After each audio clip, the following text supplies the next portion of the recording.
Hello, everyone. Welcome to the live stream this Wednesday. I'm here to answer your questions about mental health, relationships, especially if you're healing from a toxic relationship.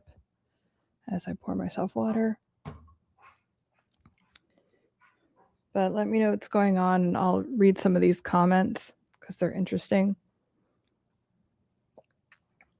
And I think that a lot of people can relate to it. And the first thing is like about a lot of the stuff, but I posted some stuff about how narcissists, they like to weaponize sexuality basically in a lot of nefarious ways, but they're weaponizing sexuality it's another form of devaluing you, and it really makes you feel bad. It can like strip you of your masculinity or femininity, and so you feel so down. And one of their other tactics is, oh, you'll never find anyone like me, or no one wants you.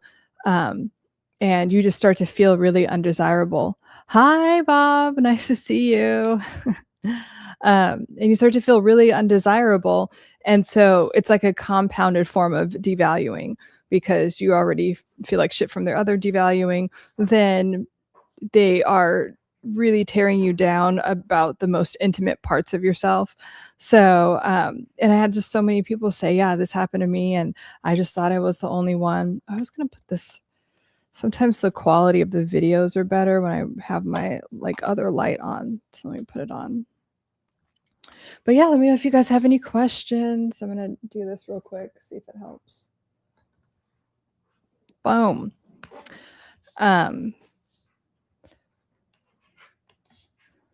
So yeah. And like for instance, this one comment, he took away my femininity and then said I was too hard of a woman. So, and that's another thing, because oh good. Thank you. Been working on it. Thanks, Rob. Yeah, so, and that's okay. First of all, that's just the dynamic that narcissists always do. It's kind of like they will nitpick and put you down, devalue about whatever. It could be really anything, but in this case, it was about this woman's femininity. And narcissistic men tend to be very jealous and envious of, especially if they're DL, like secretly gay. So they don't like when women are expressing their femininity or very comfortable in their femininity, because it's like, one, they get a lot of attention that way, and especially a DL narcissistic guy he wants to be that, so he's very envious of it. So they'll make fun of you or devalue for literally anything, and then when you are that way, they're like, oh, I really, God, you're just so whatever it is. And it's kind of like, I did this in response to you. But especially this comment really struck me about, he took away my femininity. So because it's like, whether you're a man or a woman, it could be really emasculating, or you could really feel like your femininity is stripped of you. Like narcissists love they're energy vampires. So hi, Rob. So they just drain you of all your energy, but whether you're masculine or feminine, they'll drain your masculine or feminine energy, and then make fun of you or put you down because you're like literally just so torn down. I don't think I don't know what to tell you if you don't think narcissistic is a real thing. It's an actual personality disorder, and many people have it. It's a cluster of defense mechanisms that a lot of people have. So, a lot of people are like, oh my gosh, everyone's a narcissist, and I'm not saying that everyone is like a clinically diagnosed narcissist, but a lot of people have those defense mechanisms. Why? Because it's easier. I don't think it is, but a lot of people think it's easier to just project all of their insecurities, all of their intense guilt and shame. Narcissists are the most insecure people, and they have a lot of intense guilt and shame. And so instead of deal with it and look at themselves, because that is uncomfortable, they would rather project it all onto other people and then find new victims all the time, have supply in the background. And it's really detrimental. It's really draining, and it's really toxic, and it's a lot to heal from. But if you do heal from it, I really do believe this, that it could be the best thing that ever happened to you. If you've attracted a narcissist into your life, or if you grew up with a narcissist, if you grew up with a narcissist, you probably attracted a lot of them into your life, like in romantic relationships. But when you can really transcend that dynamic and all the patterns behind it, because there's a lot of unworthiness that's attached to that, like false sense of unworthiness, where we're believing lies that we're unworthy, we're pieces of shit, we don't deserve the love that we really want, and there's a lot of things about you don't deserve to be safe, all of that.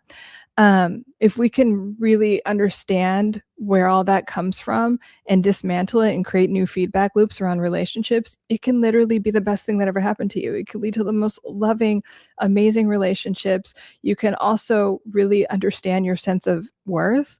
And then a lot of my clients, they get better jobs, they start that thing that they always wanted to do, and they're making 10x the money they ever thought possible. Like, I just, so many of my clients and core students, I think most of them, I really don't have one that's like, oh, my life's the same. All of them are like, I can't believe it. They're just overwhelmed with gratitude. They're like, I didn't think that like me just trying to get out of this shitty relationship would lead to this.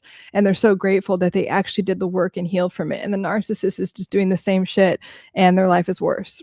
So yeah, narcissists are terrible, but it could lead to some of the best, it could lead to like the best era of your life. It's definitely a real thing. Yeah, Darth, it's definitely a real thing. Some level of narcissism can be healthy. Yes. Yeah, we want healthy narcissism. It's good. That's a very, you need like a healthy amount of narcissism where you're putting yourself first and you're the main character in your life. If you don't, then we could get into some codependent tendencies. So we do want a healthy amount of like, I call it like entitlement, like especially with when I'm talking to you guys, because a lot of the questions are like, oh, I don't deserve this, or so it's kind of like you have to have a healthy amount of entitlement for anything that you want in life. Or if you want to go into like the quantum physics side of things, or like the manifesting, like Neville, Goddard, I feel like all these people, especially that I like, are saying it in different ways. But like Neville Goddard says, like you have to assume like the outcome that you want, right? You have to become like live from the end is what he calls it. But he means like live from the space of like having the identity that you want in every area of your life: health, wealth, relationships, career. So you have to have some healthy narcissism to do that, or what I call it healthy entitlement. Like I get to have that. I don't know how it's all going to come together, but I'm just going to keep moving forward. I'm going to put myself first. I'm going to be the main character in my life, and it will all come together. Let's see. Right. Everyone can be seen as a narcissist to someone. I mean, yeah, that term does get thrown around, but I'm talking about like the real clinical, like diagnosis of it. And there are a lot of people that are like that. And they're just, a lot of them are just walking around undiagnosed, torturing other people. High narcissism is displayed across the TV. Yeah. Yeah, I think, you know where you see a lot of narcissism is in reality TV. Good God. I was watching Housewives of Rhode Island because everyone's like, go watch it, go watch it. If enough people tell me to watch something, I'll watch it. And it is good. It is good. What I like about it is like all the characters, like that's real shit that's happening to people in their marriages and stuff. So it's good. But the narcissism, and then the narcissist, it makes for good drama and TV because they activate everyone else. And so I definitely see it a lot in reality TV. Excellently articulated. Thank you. True. CODs? What's that? We're maintaining and retooling, Bob.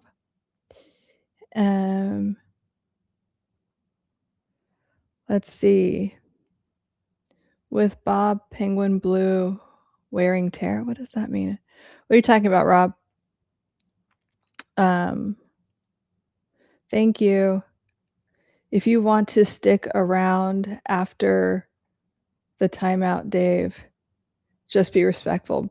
Everyone be respectful. I'm creating a safe space for you guys to talk about mental health, ask like real questions that you have questions about in your, relationships, or just anything at all.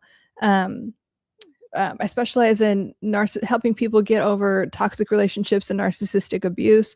So if you have anything in that realm, I also have a background in neuroscience, and my neuroscience is to help you literally rewire your brain and reprogram your nervous system to get what you want. Because a lot of times people are like, why am I stuck in this, whatever it is, with a relationship, or like with this amount of money and I can't do this, or why am I afraid to go after?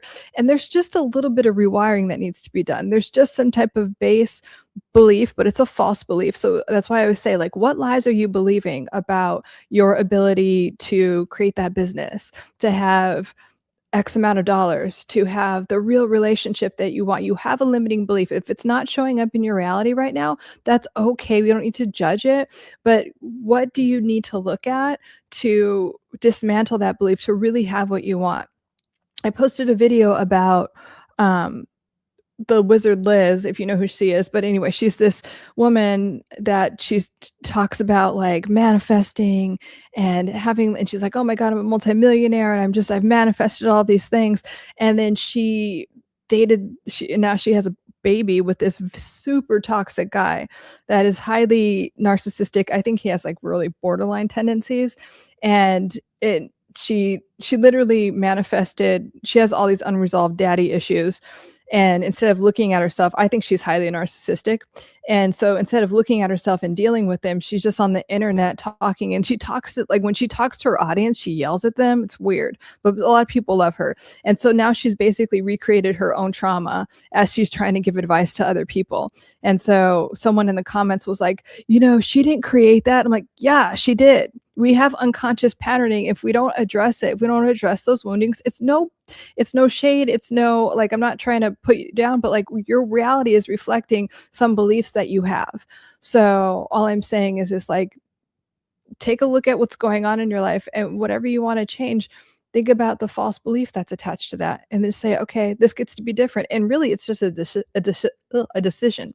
You're really just a decision away from creating a completely new outcome in your life. I promise you that.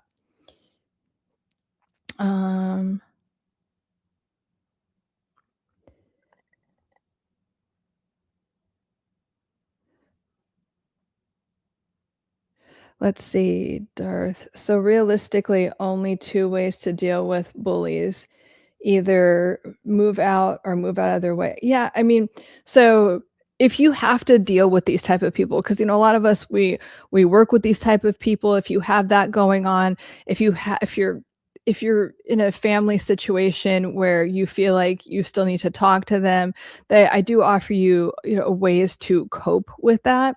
But especially if there's a power dynamic. So at work, I see this a lot. And there could also be a power dynamic within a relationship. If there's a financial power dynamic, then you're going to need to learn how to deal with that until you can move out of that dynamic.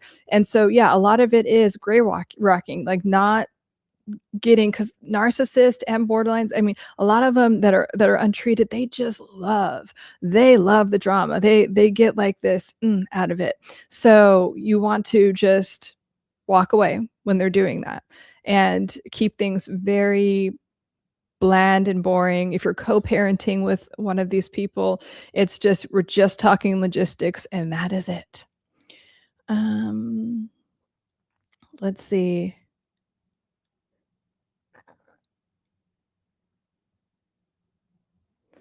Okay. My kid's mom lost her dad at 22, and I believe she has a huge issue with men, plus 4 heavy older brothers, with complication being the youngest sister on top of everything. Yeah, that can be, and it's all about, like, it's really interesting because trauma is subjective. Trauma is when you got too much or not enough of something. That is literally the entire definition of trauma. And then the wounding that is created around that, getting too much or too little of something. So you're either neglected, you didn't get enough love, you got too much abuse, or shouldn't get any abuse at all. But those are the things. So how much was it dealt with? Like with your kid's mom, how much has she dealt with that? And did she have a chance to at 22? I don't know. Like there could have been a lot going on where she didn't even have a chance to like look at it or grieve it. And then if she has 4 heavy older brothers, so are they numbing out with food?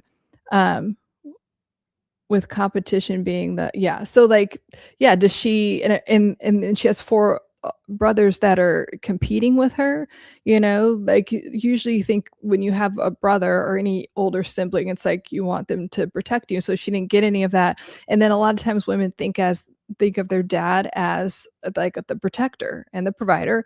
And when that goes away, when if you know your dad dies, it's that there could be a big wounding there, depending on what type of relationship she had with her dad. But yeah, it could definitely have a huge it sounds like there's an opportunity to do some healing around men for sure.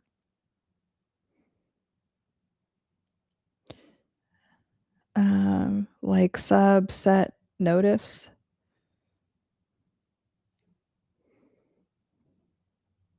I don't think I get it. Let's see. Biz, I'm 40 and she is 34 with our newborn with the consistency of drama all of a sudden. With the consistency of drama. So, okay, having a newborn is super gangster. I'm gonna keep it really real with you, even if you have a very healthy thing going on, but like everything about having a newborn is so gangster. So on the okay, let's talk about the couple dynamic. Is like everything changes. It's like it was just the two of you guys, you know, and then now you have a newborn, and so like the woman's body is like very tending to all of that, and then when it's a newborn you're in repair mode, but you're still having to do a lot with the newborn. A newborn like doesn't know that the baby doesn't know that he's separate or she's separate from the mom until 6 months. The baby thinks it's part of the mom still. So it's just a lot on the woman and the couple, you know, and there's a lot of crying and like you don't sleep. So that's just gangster on its own, even if everything else is. But like the hormone imbalances can bring up stuff, and it can actually exacerbate any type of trauma that hasn't been resolved. It can just make it worse. And so I have had clients that are like, oh my God, I've been able to suppress this until like I couldn't anymore, like because like my hormones from a baby or whatever like brought it up too much, and I just really want to deal with it because I want to keep my marriage. So it could be a wake-up call. I'm not saying it's like a total bad thing, but like, you know, being in the newborn trenches it's a lot. So maybe if she's not seeing someone, maybe it could be time for her to do that. Because also when you have a newborn, a lot of women express like, I need to focus on me again, I need to feel like myself again. So like physically in every way, it's like a time to rest, but also start to feel like yourself again, because you've, you know, had this thing that feels like an alien in your body, and now you're like, it's just a lot, right? So maybe if she's not doing any type of therapy or personal development, she can start to do that amongst other things. But yeah, it's a hard time. Bob, if it's showing messages that are if it's I don't know if it's showing messages that are deleted on your end because you still read Dave's before. I'm snagging that. Oh, I don't think I got it. I got your comment. I didn't get Dave's comments. I just saw what you said. Like you put Dave in a timeout. Thank you. Bob is moderating, and we very much appreciate him. Thank you, Bob. Thank you so much. Okay.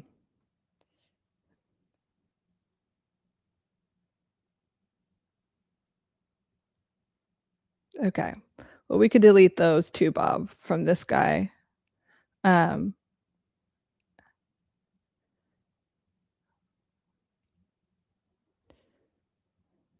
You know what? My eyelashes are super cute, and I don't care. But anyway, let me know if you guys have any questions about mental health, relationships. And I'll go back to one of the Oh, Miss Priya had a question. Miss Priya is a regular here. I'll see if she shows up before I get all into that. So what's another one? I don't want to get into that one. Yeah, like just more of like the comments about like being so degraded by a narcissist. And again, whether you're male or female, like narcissists just like to be very degrading. So your self-esteem is so low. So you're feeling everything that they feel. So again, they're always offloading all of their guilt and shame and all this disgust, the true disgust that they feel about themselves, because narcissists really hate themselves so much. And so they do all these different forms of degrading, including sexually, to put you down. Let's see. Okay, good.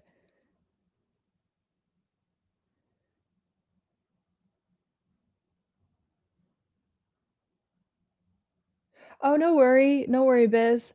I just wanted to make sure I understood it correctly, but that is an excellent question. But be safe if you're driving. Be safe, please. Um, okay, got it. I just want to make sure I was caught up in everything.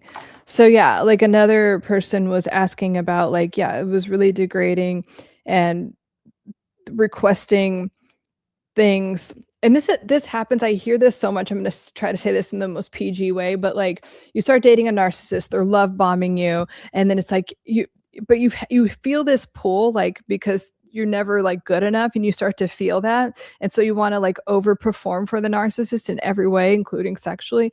And so it's start off like, oh yeah, I'm into this, or and then I'm into this, and then it's like slowly pushing your boundaries. And that's the other thing that narcissists like to do. Why? Because when your boundaries are pushed, you don't feel good about yourself until it's slowly, and then it's like, oh, well, why won't you do that? And then they give you this sense of like, well, if you're not going to do that, I'm going to get it somewhere else. And so you feel very like threatened, like, okay, if I don't like push my own boundaries or violate my own boundaries, then they're going to cheat on me. And really, I hate to say it, but they're going to cheat on you no matter what, because narcissists can't, it's rare. Some of them do, but they're not really, they always have something in the background. Even if they're like monogamous one at a time, they still have something in the background at all times. So instead of like grieving a relationship or feeling any uncomfortable feelings, because that would require looking at yourself, they go right to the next person. It's just a way. They're like just literally using that person to numb out, just like you would with alcohol.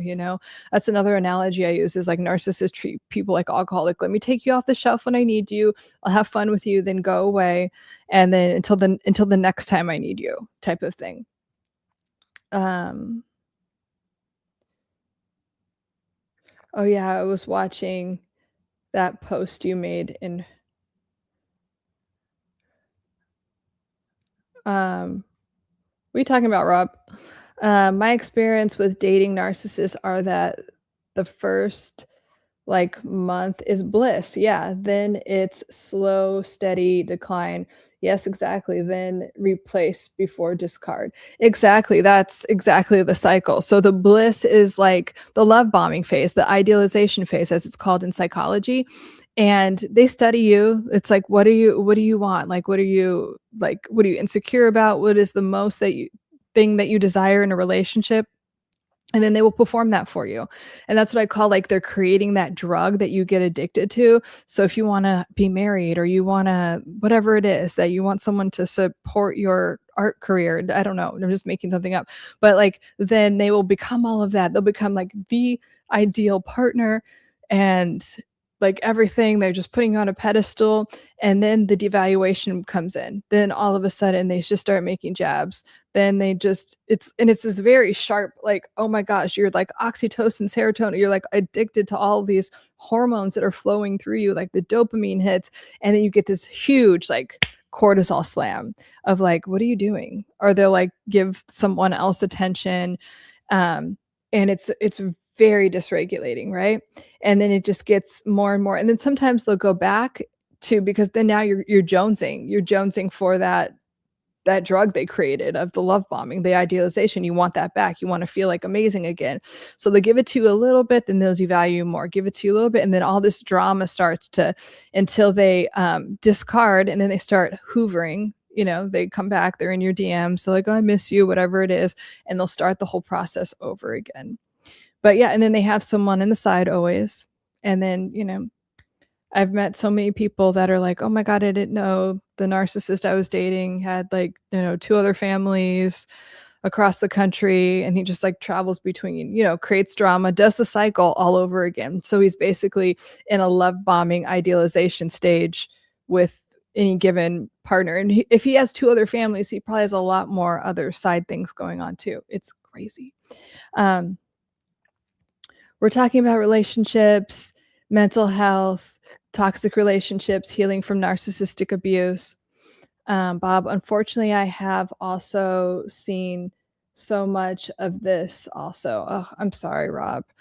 Yeah, it's really hard. It's really difficult, and I'm sorry that you've been through that, but I'm glad that you're here. And that is what my content is about, helping you cope and heal with it. Like, if you can't get out of it right away, like helping you cope with it. Let's see. Narcissist. I threw out the door and I've never been more calm. I threw love out the door. Yeah, I mean, if that's where you are, I think a lot of people need like a hard reset when it comes to, if you've had a lot of toxic relationships, don't jump into another one. Be by yourself. Like, being by yourself is so healing and so important, to just like really, especially if your nervous system has been so dysregulated by one of these toxic people, and it will be, you need time alone to re-regulate your nervous system. But just be careful on like being like, oh, fuck club. Like, I mean, we all need connection. We're humans. Our nervous system likes connection. About narcissistic parents who are negative and toxic, is it best to cut them out completely or have a little contact? So I think that's an excellent question. What is that, Fluff? Fluff Teal? That is an excellent question, because it totally depends on where you are. So if you want to try, you have to set the boundaries. So the narcissistic parent needs to know that you make the rules for your life, and these are your boundaries. Everything is about your boundaries. So it's kind of like, you can try like, okay, we'll see each other, whatever, maybe once a month or whatever. But if things get this way, then I'm out. And narcissists like love to ruin holidays, special events, anything that's important to you.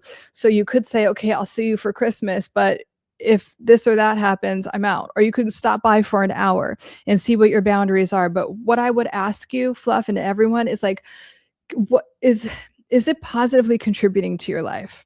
And it's really difficult. And I'm even talking like, I'm a therapist, I do this I have an advanced degree in psychology, but I'm also like a human who has completely gone non-contact with my narcissistic mother. And it's like heartbreaking. No one wants to like not have a mom that's still alive, and then you realize that you've been grieving your narcissist, whichever parent or both were toxic, like your whole life. You never really had the parent that you deserved. So you've been actually grieving the parent you never had your whole life.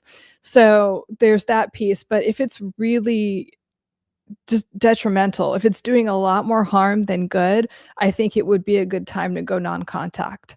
And then maybe in the interim, have a little bit of contact. But it's like you give them they're just so addicted to drama. And when you go no contact, by the way, they're going to act like a victim and say that everything is your fault, and they're just going to do the whole like woe is me thing. But if enough, like in my case, a lot of they know exactly, like no one believed her story, so not that I care. I got to the point where it didn't matter, because the people that actually love me and know me like know the truth. So but narcissists, they try to do the smear campaign when they're not getting their way, when they're not getting what they want from you. Then they start the smear campaign of just telling a bunch of lies and gossip and like really just saying a lot of mean spirited stuff that, I mean, some of it could be like really bad, just reputation ruining. So it does take a lot of strength and courage, but I would start with going very limited contact with your boundaries very strong and rooted in place. And then you might have to move to non-contact. Lauren, how much of a parallel is there between narcissistic behavior and opportunistic behaviors? Everything. So narcissists are opportune. Like, remember, narcissists only see other human beings as supply. So it's like, what can I get from you? Which is praise, or, whatever they need, like something related to business, money, adoration, but like you only exist. Even it's so confusing because in the love bombing, you're like, I thought you thought this of me. I thought that we were best friends or family or we were gonna get married. You're just like so confused, and it's like no. And to the point where after a relationship, they'll be like, I don't, that wasn't anything, and they have to tell themselves that to not feel like a piece of shit for like all of their behavior. But that's a different subject. But like they are very opportunistic people and they're very transactional people. So when everyone that they're looking at, they're like, you need to give me a lot of this and then I'll give you a little bit of this. And you could feel it when you're around them. You like feel like you have to, and not in a good way, not in a good like masculine feminine way where you're like, oh, I like this woman and I want to like court her. Like it doesn't feel healthy. There's something about it that like spikes your nervous system in an unhealthy way. And the same thing with narcissistic bosses and everything. There's no like real I care about you. It's like you need to overperform for me. I'm going to take credit, by the way, for your work. And you just are some slave in the background that exists for me to get more praise and adoration from. So they're like completely opportunistic and transactional.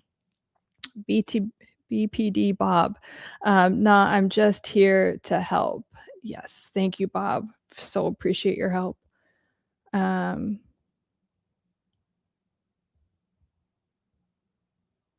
Yeah, no negative self-talk here.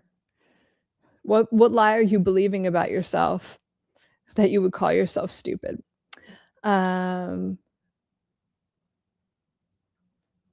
Yes, welcome, Fluff.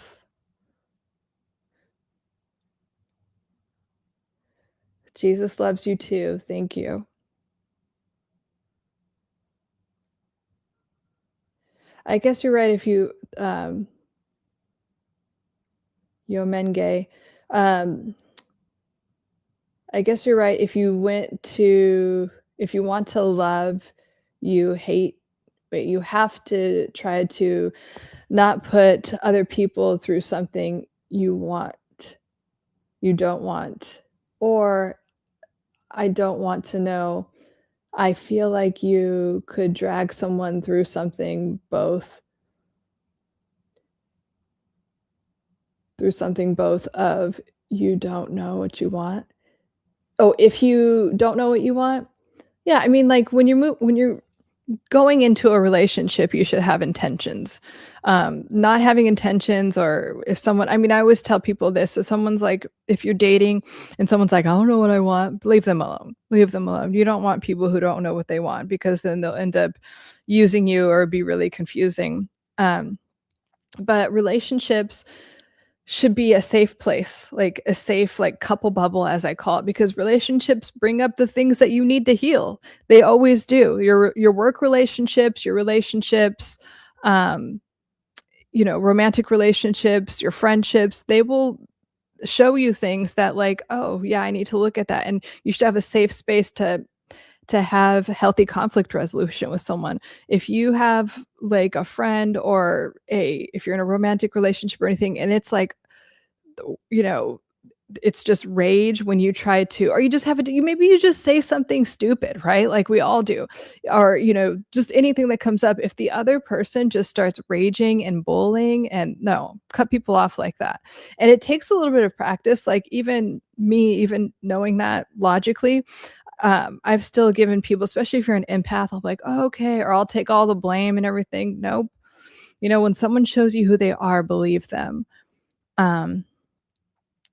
Bob, relatable. Haven't seen my mother since like right after high school.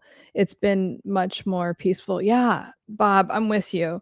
I'm the same. And so it's like it was hard at first, but to like not feel like you have a family, but like because my dad has chosen to just basically, placate her or enable her. Not placate, there's nothing to placate, enable her. But it is so much more peaceful. And I always say like my peace is so much better because it was like affecting me physically. Narcissist will start to affect you physically. One of the on TikTok, one of the brands that I promote is NMN because it's like it repairs your cells.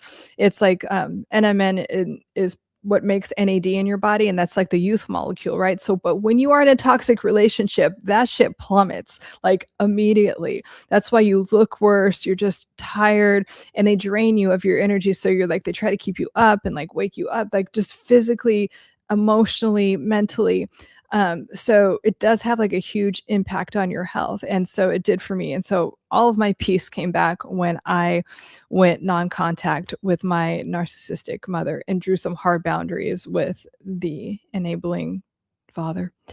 You're welcome, Fluff. Yomanage. I like this, actually very constructive. It's cool. You're cool. Thank you. You're cool too. Bob with Manic, she does this yes, I do this every Wednesday at 6 p.m. Pacific and Sunday 5 p.m. Pacific. Thank you, Bob. I know this is a weird request, but can you please play whatever by no what? Bob. Yes, thank you, Bob. There's plenty of music channels to go to. Hi, Bones. How are you? And also another thing that we do here is like, do you have any wins that you want to celebrate? So is it, like I talk about positive pattern disruption a lot. So especially if you have this bad habit, and it could just be like your inner critic is so loud and talking so much shit, and you were able to like notice what was going on and calm it down. Did you take some steps to go to bed a little bit earlier or work on that project or like anything? Did you set a boundary that you've been needing to set? So let me know if you guys have any wins that you want to celebrate this week. It does not matter how small. I don't think there are any small wins, but sometimes people like to say, oh, it wasn't a big deal. Yes, it was. It was a big deal. Been good. I ordered that book, just waiting for it. Yeah. Are you talking about Letting Go? This book? I will always talk about it. Dr. David R. Hawkins' work is very good. His most popular books are Letting Go and Power versus Force. They're very similar. This is a little bit deep. This helps like get to the root of what's going on so you can release it. Yeah, Bones, you're going to love this. This is about like getting to the root of that pattern to release it, like whatever's been holding you back. And then, but Power versus Force is about like the fact that your personal power is so much more powerful than your will or just like trying to force something to be. Like if you can just come from a place of your personal power to get what you want and like operate from higher states of consciousness. He talks about like the spectrum of consciousness and emotions, and literally like guilt and shame, the emotions that narcissists operate from are the lowest. And so think about that, dealing with a human that's always in guilt and shame and trying to pull you down. If you're a little happy, narcissists hate, and like these toxic personalities hate when you're happy, so that they're trying to pull you down all the time. And so it's about operating at higher levels of consciousness because you get more done, you feel a lot better. So yeah, I highly recommend that book. It just helps so much. And it's one of those that I just it's a book that you can read and reread over and over again, and you'll always hear something different. I'm going to go and ask questions too about mental health. And so, this was just another comment that I got about this. This one was intense.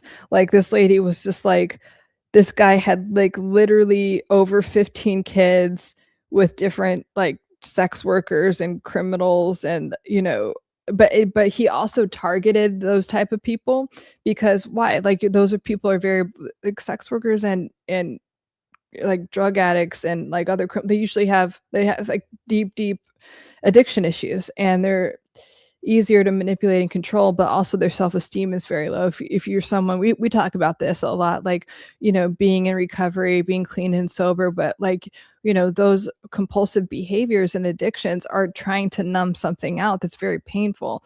So narcissists do like to prey on those type of people, even though narcissists often have addiction issues. I actually have never met one that doesn't have an addiction issue, because when you refuse to look at yourself and take accountability for your behavior and look at like the root of where things come from, you have to numb out. it's too much to look at. So even when they're by themselves with their own thoughts, they're like drinking or shopping or whatever it is, even gossiping, drama. Like there's so many addictions that you could have, but I've never met a narcissist that is not an addict. And then if you know like someone that is a severe alcoholic or drug addict, you can see it just mirrors narcissism so much. It's like everything is about them, everything is about their addiction. They're very selfish people when they are really in the depths of their addiction. So that's another aspect that's unfortunate as well.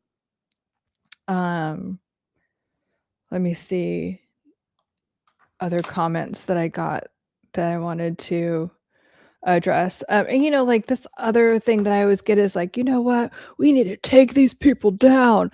And I'm like, no, you don't. You need to learn the lesson from them. Like you need to view these people, or I'm very much inviting you. I never tell you what to do, but I'm always inviting you, like anything, any rock bottom moment you have, the point that you don't want to get revenge, especially with a narcissist or borderline or any of these personality that they're, that are just untreated and refuse to work on themselves because they like that drama. They're like addicted to it. So they're like, yeah, give me more of that drama addiction. Like, I don't really care. So, but the point is to focus on you and your healing. I'm telling you, it could be the best thing that ever happened to you.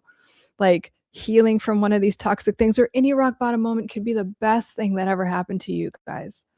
Interesting. I never connected the addiction part to narcissism, but it tracks. Yeah. Yeah. I mean, that's why in AA they say stop looking in the mirror, like put away the mirror and get out the binoculars, meaning like look at other people, pay attention. That's why in AA service is such a big part of it, is being of service and you're not supposed to have a relationship with a year if you're single. So you could just completely focus on yourself and help others. And then Alanon, which is the counterpart to AA, which is like a lot of codependent people, like they say, like put away the binoculars, like stop trying to look at everyone else and save everyone else and look in the mirror. So, which is kind of gangster, but I love it, because it's true. So, but yeah, I mean, that like if you've seen like that type of addiction, and like also addiction, it's like you're in like this kind of like scarcity survival state, and people that are in scarcity like survival states, they're selfish, and like maybe you've been there where you're just kind of like all you're thinking about is the addiction or like getting this thing done or surviving or whatever. It is kind of narcissistic in that way. So we want to get out of those addictive compulsive behaviors. And if you are around someone like that, are they helping themselves? If they're not helping themselves, it can be painful, but I would highly suggest distancing yourself from that person. Addiction comes in all forms. It does. You can literally be addicted to anything. I remember that show they had about addiction. I forgot what network is on, but like, I mean, one girl was like addicted to eating toilet paper. I mean, it could really be anything.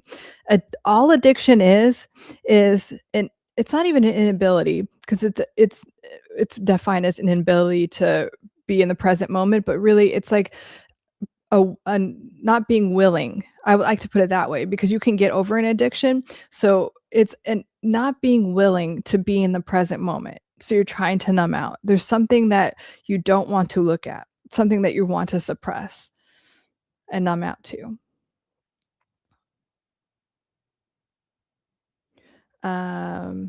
Rob, thanks, Rob. As a borderline can confirm, LOL, I used to be very dramatic. Drama leads to attention or validation.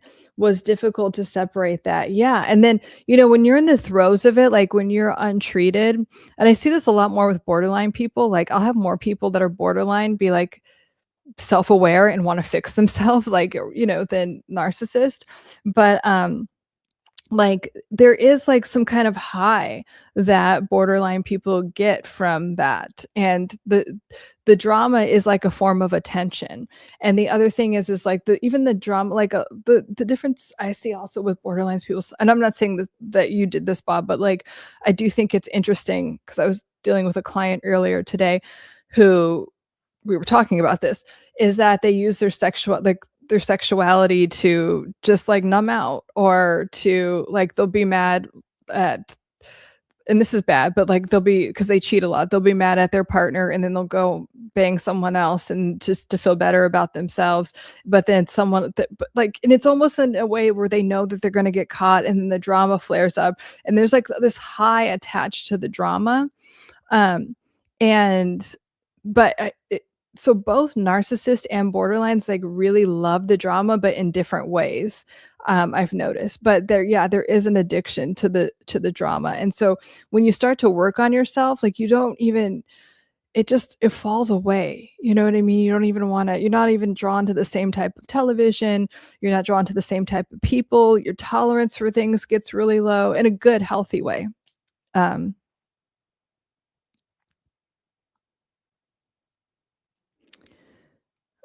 Rob,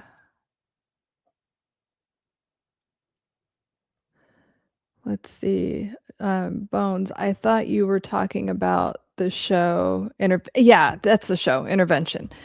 Yeah, that show's gangster, but it really did show that, like, all these forms addiction can come in, and, interventions don't really work that often, in terms of long term, because people have to really hit rock bottom on their own and want to be better, and a lot of times but it was a good like, demonstration of, like, how people enable it. The best, most well-intentioned people, but enabling other people's addictions because they love them and they don't wanna see them die, and so it's a really healing from addiction, it doesn't just affect that person, it affects everyone around them because there's this whole enabling dynamic created. So if one person changes, the whole system can change. That's why in these 12-step programs, they're like, "Don't enable the behavior.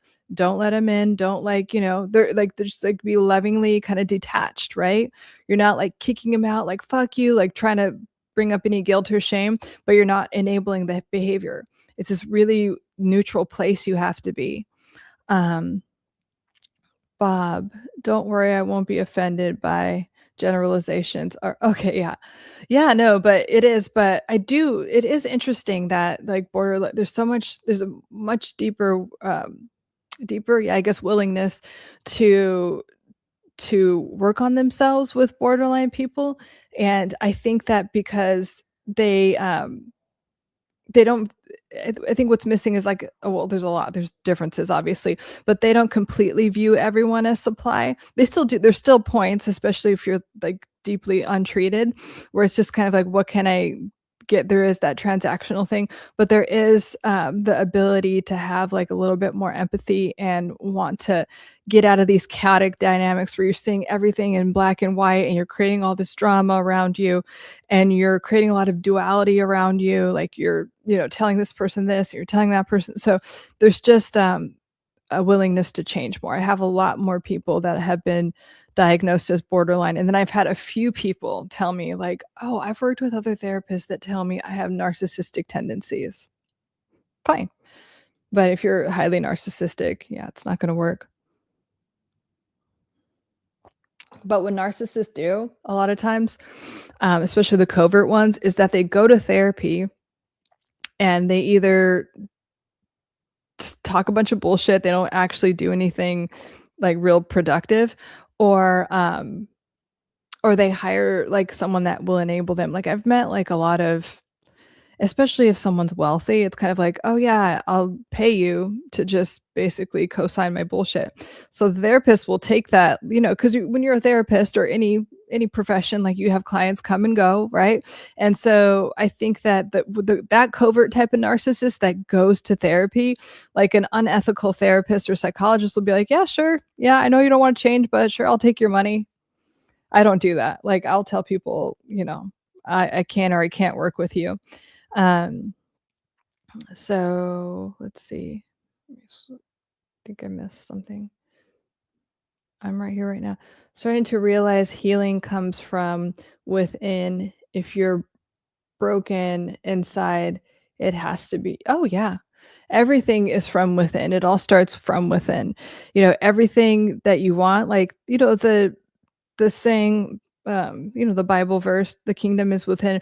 Everything you need, everything you need to heal, everything is within you. And the things that the wounding, that there's an opportunity for growth or whatever needs to be released is there for it's there for you to look at, and it's there for you to release. And that's why I like Letting Go, the book that we were talking about that's coming in the mail for you, Bones.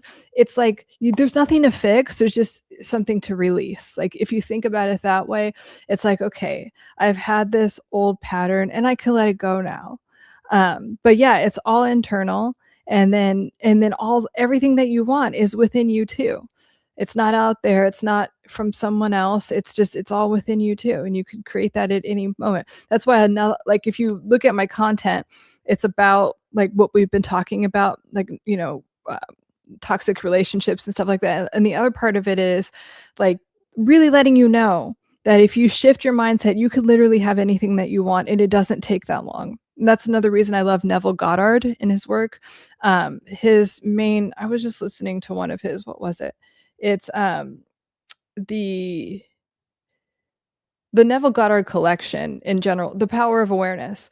I love that book because it's so simple, and yes, it's technically he was like the godfather of manifestation. He went around teaching people before, like, this was like in the 20s where it was like people really didn't know about this, and he's like, "No, you can train your mind to create anything that you want in life without worrying about the how." And he has all these examples of people, like, needing money, and it's like, how that can, and it just does.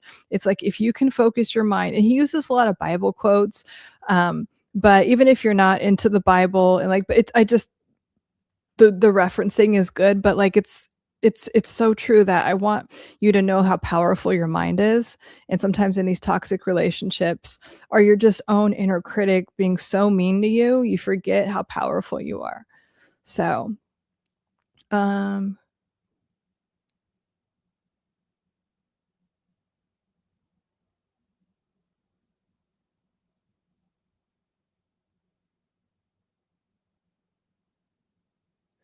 Rob, one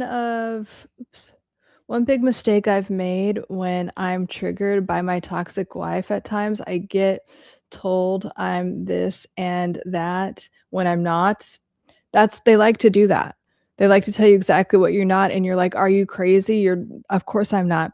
And then I say to myself, "Okay, you wanna see the bad guy you claim I am?" I totally Rob, thank you for bringing that up because I know a lot of other people that happens to them. So when when the narcissist or toxic person, or or someone with intense anger issues, they are literally addicted to the high that they're getting from being angry and the drama. They're literally addicted to it. So they need to get their hit.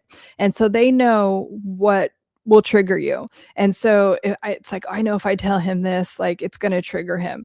And so you get to detach from it, and you get to, like I said, you can look at her and then walk away. And she might yell and scream and follow you in the other room. And it's just, that's your boundary now. I don't respond to things like that. You know who you are, and it's not that. And it's like, once these people know that they cannot get their drama hit from you, then things start to change. The dynamic starts to change, and they'll either have to work on themselves, or they'll have to get their drama hit from somewhere else. But it's not going to be from you, and you just don't tolerate that behavior anymore. It's kind of like, I'm Rob, the sky is blue, and I don't tolerate that behavior anymore. That's just it. That is my life, and if you don't want that, then don't be around me, type of thing. And it sucks that you have to have those strong boundaries with someone, especially that's like a family member or your spouse, but it has to be that way, or it's just going to be too much for your mental, spiritual, physical health. It gets to be too much. So these really hard and strong boundaries come up. But that's such good awareness, Rob, that you're like, I do that. That's where I get sucked in. I allow myself to get sucked in. But if you know your truth and you know that's not true, then you just have to be, as triggering as it can be, you get to just not say anything and walk away. You might have to leave the house, I don't know, like, but you get to detach from that.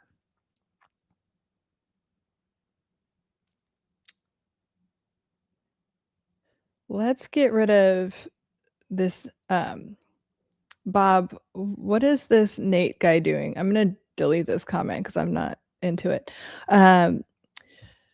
Rob, then I have to fight back at my old demons, alcohol. Yeah, exactly. Exactly right. Well, thank you for your vulnerability and saying that. And then it just triggers all of those things that, because what I'm hearing when you say you want to fight your demons of alcohol, smoking, women, it's kind of like you want to numb that rage that she triggered in you. And so like what can you do in a healthier way to like numb that, or not numb, but release that rage? Because when you want the smoking and alcohol and things like that, you're trying to suppress the rage that she brought up, which a lot of toxic people do. I've been in relationships where like I'm like, oh, I want to drink. I'm like, why do I want to drink so much? And it's just like, oh yeah, I don't want to feel all these feelings. So, you're not alone in that. It is a very common response to when you're in relationships with these people to numb out in some type of way. But now that you have that wonderful awareness, what can you do to release that rage or that triggering that she brought up instead of wanting to suppress it? You see the difference? Because wanting to suppress it just keeps that dynamic going. But if you can release it, you'll get to a point where she'll try that and it won't even affect you. You'll be like, oh God, you won't even need to leave the room. I feel that, Rob. Yeah. Bones. Yeah, that's why I'm grateful you showed that book. It will help the situation. Yes, it's such a good book. It's helped so many people, and like something I recommend to my clients. And yeah. Oops, I missed that other comment. Yeah, I was just like, what is he talking? Shut up to him. Rob, so that's what I to keep at bay at times, from time to time. I got it under control. I'm more mature and recognize the triggers faster. That's great. And halt them. Good. But man, it's tough. I know. Gotta give myself got to give myself a pep talk to chill. Good. But that is a good, another good thing is like, can you create a pause? Because the pause is the first part of positive pattern disruption. You have to have that pause instead of completely just reacting like you always would, right? If we're creating a new feedback loop and we're creating new neural pathways, we have to pause and notice like, oh, this is a pattern and I want to do something different now. Okay, so that's exactly what you're doing, Robin. Yeah, it is difficult, but I promise you it gets easier the more you work that pathway and that behavior pattern. It will be, and all of a sudden it's like your brain knows, and your limbic system, because that's where it's triggering from. That part of your brain that like controls your heart rate and your breathing, the unconscious stuff, that's where it gets triggered. So what you're doing right now is training the limbic system part of your brain, like, oh, we don't react to things like that, right? So it is good that you can take a deep breath, give yourself that pep talk, and chill. And if it is also, and this is, I'm going to loop in some inner child work here, because sometimes when we're told things that aren't true about ourselves, they're triggers from an abusive parent telling us the same thing. I mean, we may or may not even be aware of it, but if you are, and that is, just talk to your inner children and just be like, you know what, I'm like an amazing, however old you were, like 8-year-old, 15-year-old, 20-year-old, and you're doing amazing and you're doing great, or whatever you need to say to that version of yourself to calm that down. Because a lot of those triggers are just old wounding from not feeling adequate enough, not feeling lovable enough at different ages in your life. So as you're giving yourself those pep talks, Rob, if you could, or it might be beneficial, you could give it a try and see, to do some inner child work around that and talk to that wounded previous version of you. Big Pontiac, what's up? How are you, Big Pontiac? Wanted to check in. Greetings. Glad you're here. Glad you're checking in. How have you been? Do you have any wins to celebrate so far, Big Pontiac? Rob, and not go backwards. Yes. And like, that's the thing. I hate to say this, but like toxic people, like they want you to go backwards because they're not doing anything to work on themselves. And they're just so deep in their addiction to drama and anger and all these like very like heavy, gross, toxic emotions. So I hate to say that, but a lot of times they don't want the best for you. So yes, you keep up your progress. We're moving forward. Even when we take a step back, sometimes we learn from it and then it propels us forward even more. So it's not about being perfect all the time. But yeah, we want to learn, we want to notice when we're doing that, create positive pattern disruption with that pause, and then keep moving forward. Bob, you ever try DBT, Rob? Yeah, that's a good one too. Helps me a lot when I'm in my own head and triggered. So yeah, that's a form of cognitive behavioral therapy, and it's called dialectic behavior therapy. I mispronounce that a lot, but it is a good. I should make some videos on that actually.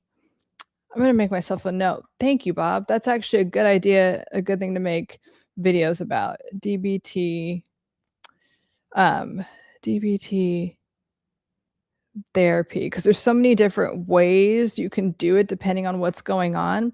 And I'll make one about like when anger comes up first. Just for you, Rob, and everyone else that has, because yeah, it that is very helpful. Bob, you're right. Bones, Rob always talking myself out of shit. That's normal.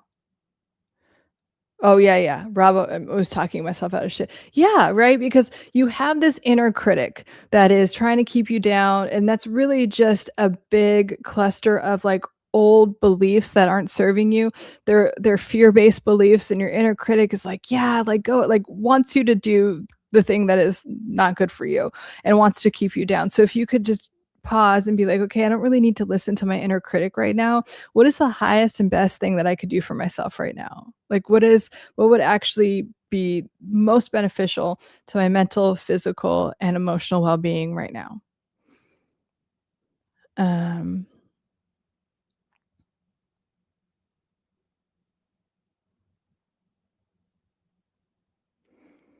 that's an interesting thing to be addicted to. Rob, the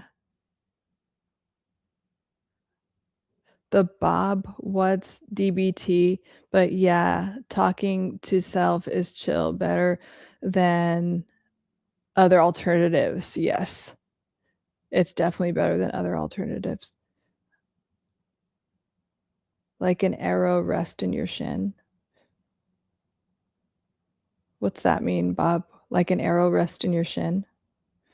Um,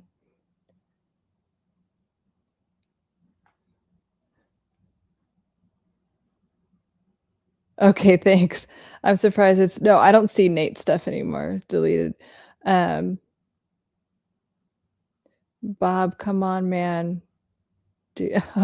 Bob's doing great. We love it. We love Bob. We love and appreciate Bob.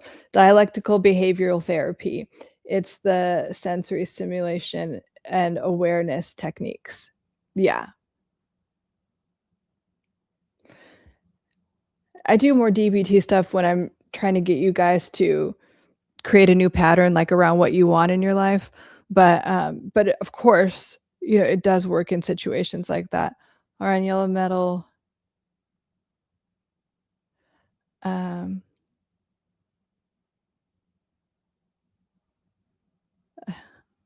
you're doing great, Bob. Seems like she can still see whatever. No, I don't think so. Hey, J Ro. Man, it's be one of those. Oh, what's been going on, J Ro? Greetings. Thank you so much for Lauren the feedback. Oh, you're so welcome, Rob. Um, I we love your feedback. Thank you for your vulnerability and sharing, because it also helps so many other people to know that like they're going through. I mean, like I told you, Rob, when the first time you were telling me about your situation, like I grew up with a mother like that, you know? And so it's like if you have that going on, and I like there's so many people that have been there. Even in like a lot of you guys were saying, "Oh, I've been there," you know? So it's very helpful. So thank you. Let's heal and become the healthiest versions of ourselves. Yes. Boom. I love that. Let's do that. That's what I'm here for, you guys. Like, well, all my content is about, what all of my courses are about. Well, I have 3 courses, but like my courses, and this space I'm creating for you guys to just have like a safe container to talk about things and become the best versions of yourself. We're here to evolve all the time. It's not like this like level up, like I don't mean it in like a hustle culture way. I just mean like your soul wants to evolve. I really feel like your soul wants to. I really personally believe that you have like God consciousness running through you, or whatever you call God is running through you, and it wants to expand. It wants to be like whatever you want. It's because like God put that desire in your heart for, and it could be something about traveling. It could be something about a relationship or the amount of money like you. So the point is that we do these things to be the best version of ourselves so we could have those things and expand in a positive way. DBT is a godsend for yes, it is for borderline personality disorder. If you can pause long enough, I can stop myself from doing anything. Yes. It's like, how much pause can you create? Absolutely. DBT. Yes. Bob, that comment was a response to Shin. Okay. Is something associated with, okay, got it. Okay. I was like, did I miss something? Yeah.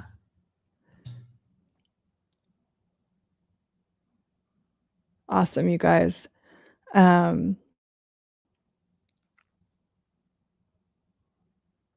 But yeah, being able to, especially when you're really activated, and Rob, you already have this going on, so you're like already there. Like when you're really activated and really triggered and being like, okay, I can just identifying it, right? Like, okay, this is what's going on with me. I've been here before. And where do I feel it in my body? Okay. Like just becoming very, very aware. And then from there, can you decide to like let it go? Just, and like I also like breathing is really going to help, and I really mean that, because a lot of times you're not breathing when you're so like triggered in that way.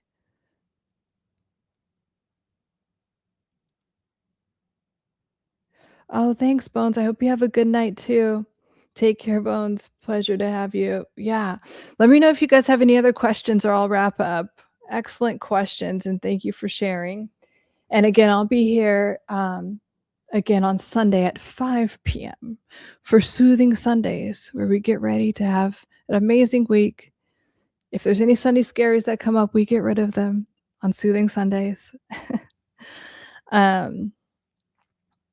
But yeah, Rob, I just, for you especially, or anyone that's dealing with someone that tries to bully with anger. I just did actually, the post I did today was about narcissistic annihilation, but it was from the live stream, and it's kind of like they really try to bully you with anger, and it's kind of like it's a really intense form of manipulation and control. And it's like, once you notice that's all it is, it's really nothing ever personal. They will use personal things to get that reaction, but it's to manipulate and control you and to use you as supply for their drama addiction. Once you realize, I hate to say this, but it really has nothing to do with you, even though you're like literally the target of it. It's very confusing. It really doesn't have anything to do with you. You're just supply to get what they want. So they're triggering you in that way.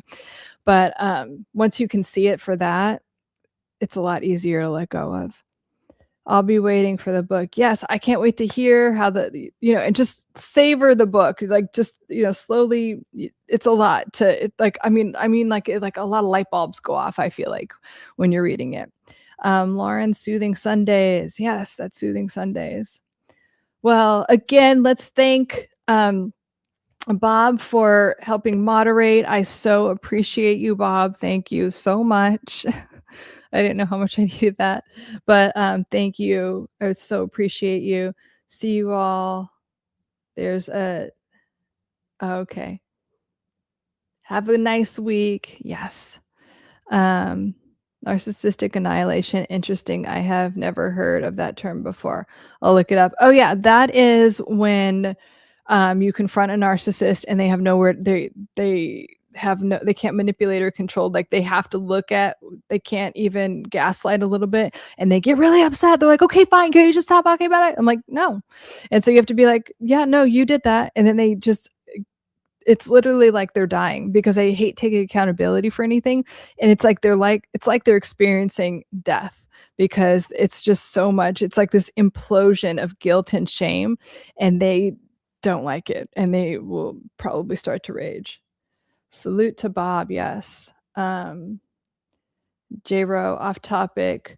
My pops used to say, if your dreams are in color, it's real, but if they're in black and white. I don't think that's true. I think some people just dream in black and white or color. Big Pontiac, good information again. Hope people appreciate. Oh, yes, thank you, Big Pontiac. I think that they do, and I appreciate you, Big Pontiac. I appreciate all of you guys. Well, so good to see you, and I will see you all on Sunday, okay? Thank you again for all the great comments, and thank you again, Bob. Yay. All right, guys, I will see you. Oh, Bob, one question I was recently informed a younger girl in music class I'm helping with NPD. What should I look out for? I'm tasked with watching the kids. Oh, so you were informed that one of the girls has narcissistic. If she'll do all the things, like she'll be very flattering at first if she even does that first phase.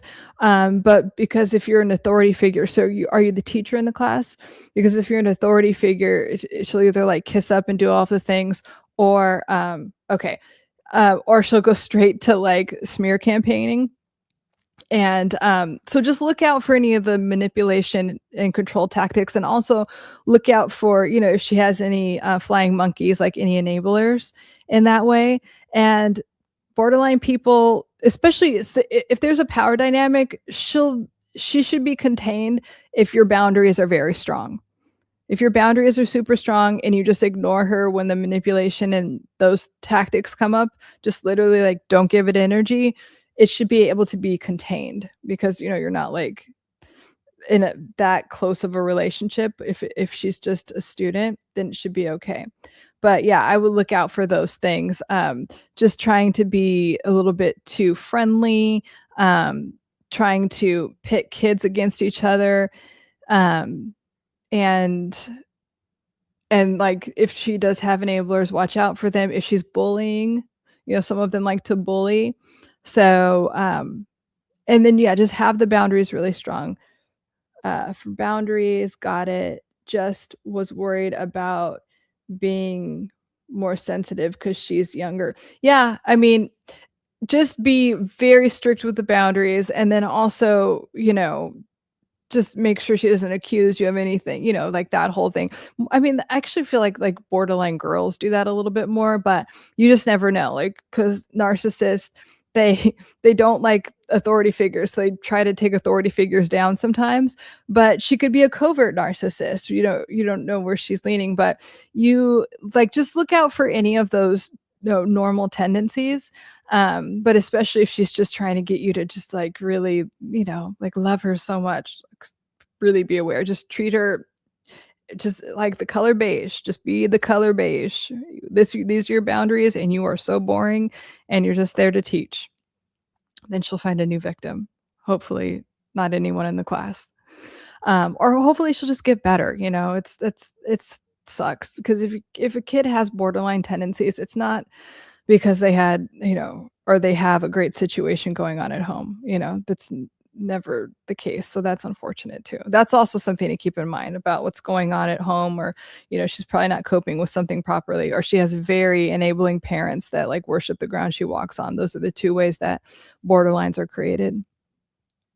But yeah, and you could, Bob, if you see more things come up, just DM me.